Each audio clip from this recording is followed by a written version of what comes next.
안녕하세요. 대비에서 조선부터 방산 또 에너지 관련된 업종을 담당하는 멘토 황대근입니다. 오늘은 삼성중공업 함께 살펴보도록 하겠습니다.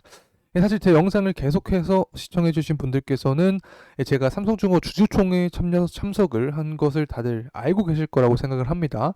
이 당시 현장에서 제가 어떤 의견을 표출했었냐면 결국에 뭐 FLNG 계약 건수도 그렇고 뭐 후판 가격도 그렇고 다 중요하긴 하지만 이 주주를 위한 이 정책이 필요하다라고 주장을 했습니다. 그래서 관련된 이야기로 뭐 자사주 매입과 자사주 소각 또 배당 관련된 이 말씀을 드렸었었는데 이 금일도 이 자사주 매입에 대한 이 기사가 나왔습니다. 이 당시에 주주총 현장에서 제가 좀 열정적으로 피력한 의견이 좀 통하지 않았나 생각을 하고 있습니다. 자, 그래서 제가 현장에서 직접 이렇게 발로 뛰는 모습 보여드리니까 구독과 좋아요 한 번씩만 해주시면 감사하겠습니다.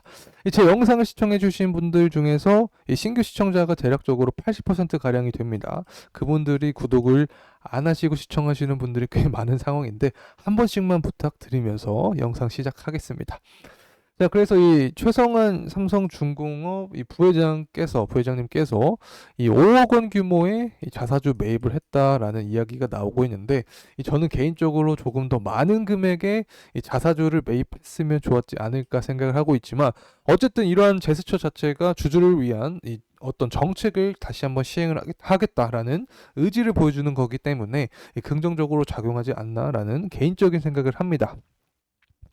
자, 그래서 금일 시간에는 이 자사주 매입에 대한 이야기를 먼저 진행을 해봤고, 이 FLNG 관련된 또 이슈가 나오고 있습니다. 제가 주주총회에서 또 얻은 정보가 존재를 했었죠. 이 당시 어떤 말씀을 드렸냐면 연간 이 두 척에 대한 FLNG 계약 건수가 있을 것이다라고 전망을 드렸습니다. 그래서 이 상반기에 말레이시아 FLNG 착공에 대한 이야기가 나왔기 때문에 하반기에 FLNG 관련된 이야기가 한 번 더 나오지 않을까라는 점 말씀을 드립니다. 이 FLNG 관련된 경우에는 유가와 또 연관이 있죠. 그래서 이 금일 유가에 대한 자세한 이야기 또 풀어드리도록 하겠습니다.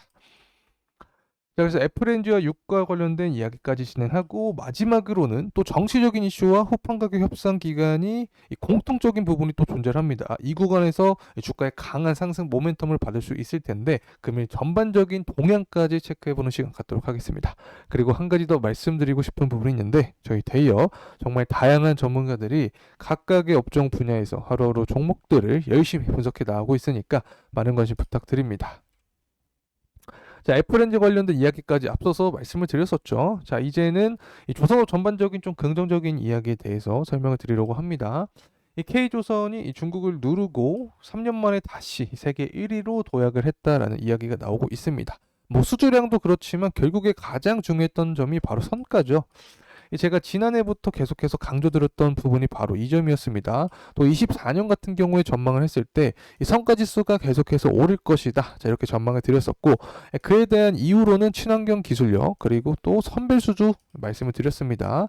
이 고수익을 뽑을 수 있는 선박만 수주를 하기 때문에 이 성과 자체가 높아질 수밖에 없다. 그리고 친환경 기술력 자체가 이 고수익을 뽑을 수밖에 없는 구조이기 때문에 전반적으로 이 성과지수가 올라갈 것이다라고 전망을 드렸는데 현재 이 부분이 반영이 되면서 다시 한번 국내 조선사가 중국을 넘어섰다라는 이야기가 나오고 있습니다. 자, 그리고 유가적인 측면 살펴보도록 하겠습니다. 앞서서 FLNG 말레이시아 건수에 대해서 이야기가 나왔었죠. 그리고 그때 당시 제가 어떤 말씀을 드렸냐면 유가와 관계가 있다라고 설명을 드렸습니다. 해양 플랜트 산업 자체가 유가가 높을수록 수익성이 높아지죠. 그렇기 때문에 유가와 관련이 있다라는 이야기를 드리고 있는 거고 이 최근 들어서 유가의 움직임이 심상치가 않습니다. 고공행진하는 모습을 보여주고 있는데 바로 전쟁에 대한 이슈가 부각이 되면서 이런 흐름세를 보여주고 있는 거죠. 자, 이 이란 영사관이 이스라엘 폭격을 받았다라는 내용으로 국제유가가 상승하는 모습을 보여주고 있습니다. 특히 우크라이나의 러시아 정유소 공격부터 시작을 해서 또 후티 반군의 홍해 공격까지 존재를 했었죠. 그래서 제가 어떤 말씀을 드렸냐면 이러한 움직임은 사실 패턴성 흐름이다. 11월 대선을 앞두고 이 전쟁에 대한 이슈가 부각이 되면서 유가가 고공행진할 가능성이 높다라고 설명을 드렸습니다. 그래서 지금 말씀드리고 있는 입장 자체는 이 공급에 대한 차질이 생기면서 유가가 상승하고 있다. 자, 이 점 말씀을 드립니다. 자, 이제 수요에 대한 측면을 좀 설명을 드리려고 하는데 이 부분을 말씀을 드리려면 이 제조업 지수를 살펴봐야 됩니다. 이 제조업 지수가 예측치보다 실제가 더 높게 나와준 모습입니다. 예측치가 48.5였는데 실제 50.3을 기록을 했죠. 이 사실 정말 오랜만에 지수 자체가 50을 넘어졌기 때문에 우리가 어떻게 해석을 할 수 있냐? 결국에 이 제조업 경기가 좋아질 가능성이 높다. 자, 그래서 그렇게 되면 이 기름이 더 많이 필요하게 되고 이 원유에 대한 수요가 증가하니까 자연스럽게 유가는 상승할 가능성이 높다라고 해석을 할 수 있습니다. 또 중국의 상황도 체크를 해보죠. 제가 이 원자재 시장에서 가장 중요하게 보는 국가 자체가 중국이죠. 이 중국 같은 경우에는 이 원자재 최대 수요국 또 최대 공급국이기 때문에 경제가 살아나야 결국에 원자재 가격도 높아진다라고 설명을 드렸습니다. 이 중국 제조업 지수도 보게 되면 PMI 지수인데 50을 또 넘었습니다. 그래서 전반적으로 이 수요가 더 강하게 존재할 가능성이 높다라고 설명을 드립니다. 자, 이제 성과 지수 살펴보도록 하겠습니다. 제가 계속 말씀드렸었죠. 성과 지수는 오를 것이다. 그리고 앞서서 이 그리고 또 앞서서 기사화된 내용을 통해서 확인을 해봤습니다.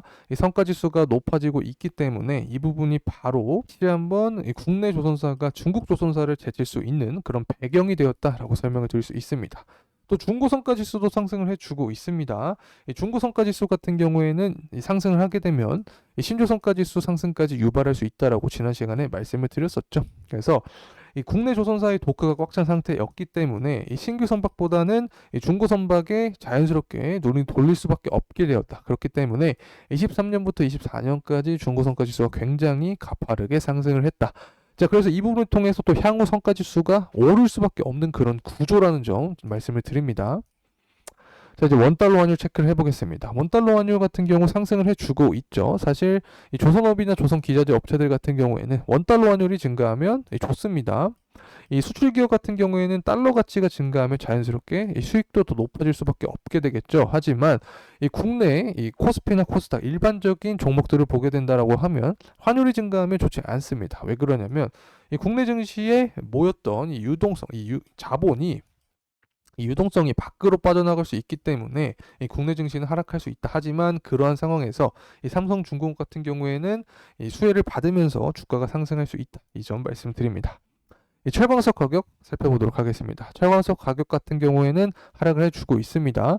자, 제가 철광석 가격은 후판 가격 때문에 말씀을 드리고 있는 거죠.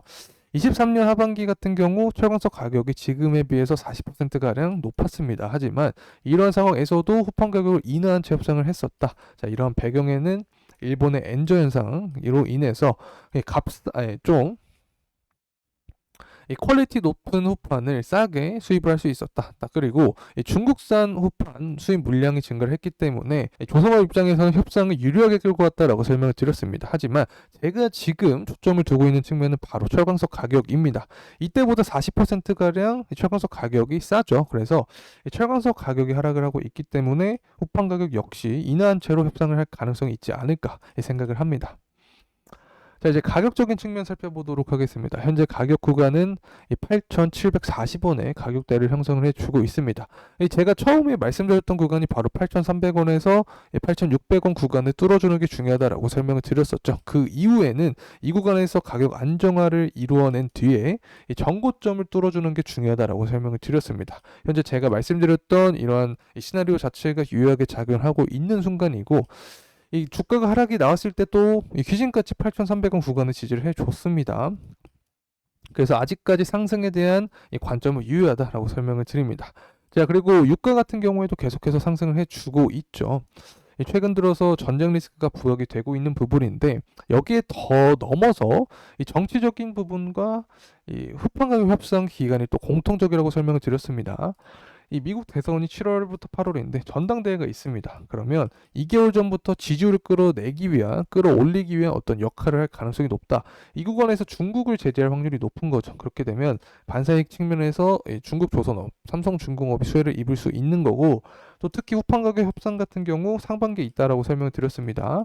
철광석 가격이 하락을 하고 있기 때문에 이 상반기 5월부터 7월 구간에 호재성 이슈가 존재하면 이 정치적인 측면과 더불어서 수혜를 입을 수 있다는 점 말씀드립니다. 여기에 더해서 유가 역시 계속해서 이 상승에 대한 모멘텀이 지속이 되고 있기 때문에 이 전반적으로 가격 상승에 대한 구조적인 측면이 더 강하다라는 점 말씀드립니다. 자, 이상으로 삼성중공업에 대한 영상 마무리하겠습니다. 더 정확한 가격대 그리고 추후 이슈들은 다음 영상에서 다루겠습니다. 끝까지 시청해주셔서 감사합니다.